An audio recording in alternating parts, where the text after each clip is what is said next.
Assalamualaikum warahmatullahi wabarakatuh. Jumpa lagi bersama saya di channel TV Waktu. Waktunya viral. Teman-teman, mengejutkan tiba-tiba FIFA memberikan sanksi kepada PSSI. Ini padahal sudah kejadiannya lama. Kita nggak tahu apa persoalannya tiba-tiba PSSI kena sanksi oleh FIFA. Sanksinya adalah hampir setengah M, 400 juta rupiah. Wow, ini luar biasa. Dan tidak hanya itu juga. Nanti pertandingan berikutnya Timnas Indonesia dikurangi supporternya 15% dari jumlah yang ada di stadion itu.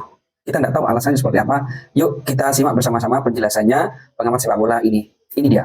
Ya pemirsa, Timnas Indonesia tengah berjuang di kualifikasi Piala Dunia Zona Asia tentunya membutuhkan dukungan oleh supporter saat bermain di kandang. Namun FIFA memberikan sanksi pembatasan jumlah supporter. FIFA juga memberikan denda yang sangat besar, yaitu 400 juta rupiah untuk PSSI atas tindakan diskriminatif supporternya.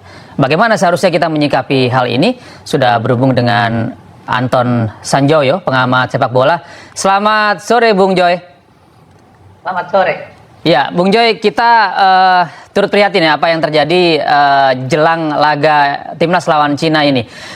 Bagaimana menurut tanggapan Anda? Apakah ini memang benar bahwa tindakan yang dilakukan oleh supporter Indonesia saat laga Indonesia melawan Bahrain yang lalu ini sudah sangat keterlaluan sehingga FIFA akhirnya memberikan hukuman gitu kepada PSSI dan juga kepada Timnas Indonesia? Ya, kalau saya amati memang ini sangat subjektif ya, subjektivitas FIFA sangat kental. Karena kalau kita bicara xenofobia, memang itu yang memang paling ditakuti, diharamkan lah gitu oleh FIFA. Kan FIFA campaign soal rasisme, xenofobia dan macam-macam itu, kesetaraan. Itu kan memang campaign yang sudah lama sekali sehingga mereka betul-betul sangat memperhatikan. Mungkin kalau hanya ejekan-ejekan yang ejekan yang biasa itu nggak jadi masalah. Tapi kan FIFA memang memantau, terlepas dari subjektivitasnya. Tapi menurut saya ya kita harusnya ya menerima saja lah untuk pelajaran bagi penyelenggaraan di Indonesia. Karena memang Indonesia kan ini selalu dipantau karena memang kan minat untuk nonton sepak bolanya sangat besar. Bahkan kalau saya ingat tragedi Kanjuruhan aja yang 135 orang mati di karena gas air mata oleh petugas, itu malah FIFA praktis tidak ada satu kata pun ya untuk itu. Jadi rasanya kalau xenofobia lalu rasisme dan macam-macam memang itu yang jadi concern mereka. Tapi apapun pembatasan dikurangi 15% menurut saya tidak terlalu masalah lah. Karena mereka pun kan sebetulnya memberi opsi masih boleh itu dibuka seatnya asal memang ditujukan untuk kelompok-kelompok yang penerapan olahraga bola yang bersih dan sehat begitu ya. Pokoknya yang pro soal kesetaraan lah gitu. Tapi kan Indonesia kayaknya nggak punya ya kelompok-kelompok itu yang demen bola. Tapi jadi menurut saya, tapi soal 15% itu nggak terlalu pengaruh. Dan 400 juta itu juga kecil lah buat PSSI ya.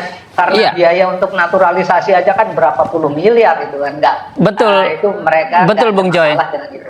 Tapi artinya hukuman atau konsekuensi yang ditanggung oleh PSSI meskipun angkanya tidak cukup besar, tapi ini kan menjadi pelajaran cukup memalukan begitu bagi kita ya. Apakah ini merupakan sebuah tindakan yang kita bisa bilang sebagai kecolongan juga dari PSSI yang tidak memberikan literasi yang baik gitu kepada supporter agar tidak melakukan aksi-aksi yang menyinggung diskriminasi ataupun xenofobia ini?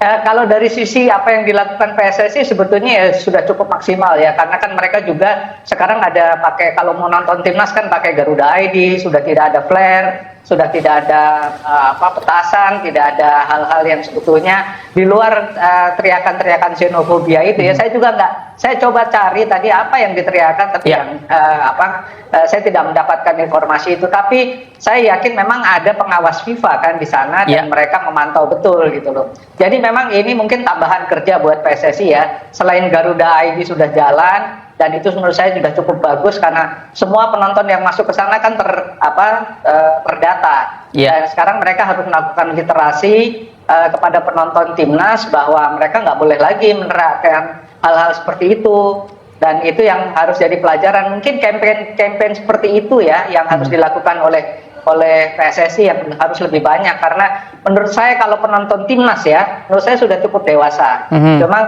kalau di Liga 1 barangkali memang kerjanya masih cukup banyak ya, karena soal kerusuhan dan macam-macam itu masih sering terjadi di pertandingan liga. Tapi kalau timnas relatif aman sih menurut saya. Jadi nanti melawan Cina pun saya kira dengan kejadian seperti ini ya harusnya mereka bisa lebih tertib, karena jangan sampai kan konon katanya ketika Indonesia tampil di Cina kan juga mendapatkan ejekan-ejekan gitu.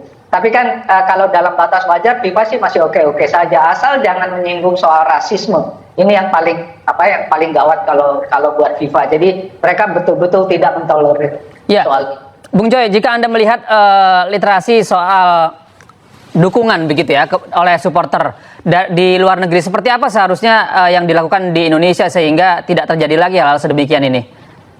Ya kalau di luar negeri sih kampanye menurut saya kan, kalau misalnya di UEFA yang saya sering datangi, ada di Piala Eropa atau di Piala Dunia, mereka itu kampanye sangat masif soal itu, no racism, kick racism out of football. Itu hampir menjadi makanan sehari-hari. Ya, kalau kita datang ke stadion, kita lihat pertandingan, banner dan macam-macam, leaflet segala macam mereka bagikan. Bahkan di televisi nasional itu campaign seperti itu sudah sangat masif gitu.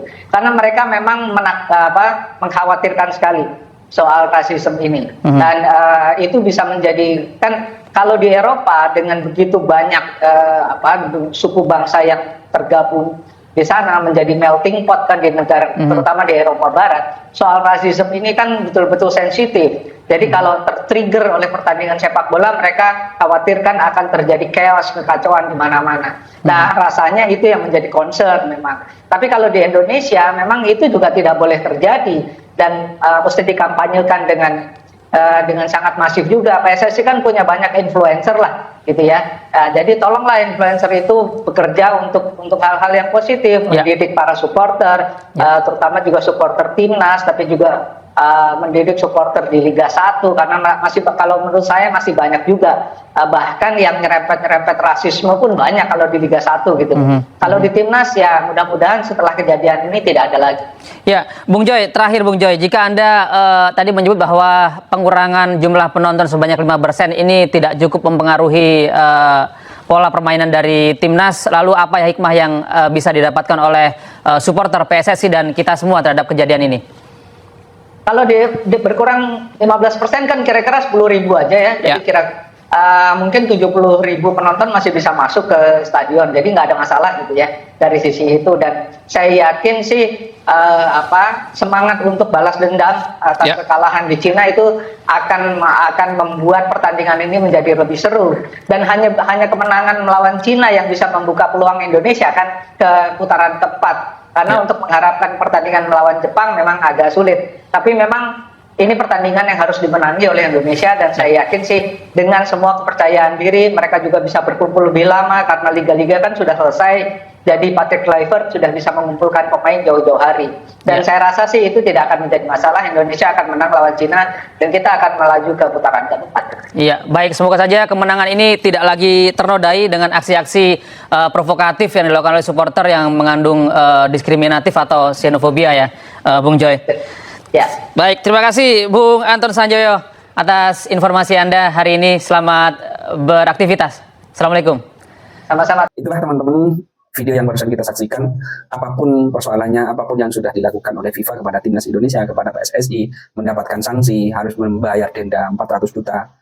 Ini sangat luar biasa, dan bagi kita ini bukan uang yang sedikit. Yang mudah-mudahan PSSI bisa mengambil sikap yang bijak sehingga tidak terpengaruh kepada pemain-pemain kita timnas pada saat nanti melawan China. Dan juga ini dendanya, sanksinya adalah mendapatkan pengurangan supporter 15% dari jumlah nanti di stadion kita.